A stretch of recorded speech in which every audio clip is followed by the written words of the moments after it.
Hello guys, ഇന്നൊരു ദുഃഖവെള്ളി ആയതുകൊണ്ട് തന്നെ നമുക്ക് കോടതി ലീവായിരുന്നു. അതുകൊണ്ട് കോടതിയിൽ പോകേണ്ട ആവശ്യം ഉണ്ടായിരുന്നില്ല. റൂമിൽ ചടച്ചിരിക്കണ്ടല്ലോ എന്ന് വിചാരിച്ച് ഒരു ഈവനിങ് ഒക്കെ ആയപ്പോഴേക്കും ഞങ്ങൾ മറൈൻ ഡ്രൈവിൽ പോകാൻ വേണ്ടിയിട്ട് ഇറങ്ങിയിട്ടുണ്ടായിരുന്നു. കൊച്ചിയിൽ വന്നിട്ടുള്ള നമ്മുടെ ഫസ്റ്റ് ഔട്ടിംഗ് ആണ് കേട്ടോ ഇത്.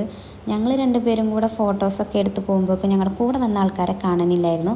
അവരങ്ങ് കുറച്ച് ദൂരെ നടന്നു പോയിട്ടുണ്ടായിരുന്നു കേട്ടോ. അങ്ങനെ ഞങ്ങൾ കുറച്ചധികം നടന്നപ്പോഴാണ് അവരെ കണ്ടത്. അവരവിടെ ഞങ്ങളെ വെയിറ്റ് ചെയ്തിരിക്കുന്നുണ്ടായിരുന്നു.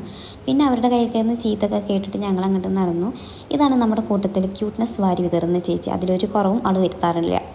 അങ്ങനെ നമ്മൾ അവിടെ ഇരുന്നിട്ട് സൺസെറ്റ് കാണാൻ വേണ്ടി വെയിറ്റ് ചെയ്തു. പക്ഷെ അത് കാണാൻ വേണ്ടി നിന്നില്ല. അപ്പോഴേക്കും ഞങ്ങൾ ചായ തപ്പി ഇറങ്ങി. നമ്മുടെ ഹോസ്റ്റലിൽ ബാക്കി ഫുഡൊക്കെ കിട്ടും, പക്ഷെ ചായ കിട്ടൂല ഗ്യാസിൻ്റെ ഷോർട്ടേജ് കാരണം. അങ്ങനെ ചായ തപ്പിപ്പോയിട്ട് ഞങ്ങൾ ലാസ്റ്റ് ഓർഡർ ചെയ്തത് ബിരിയാണി ആയിരുന്നു.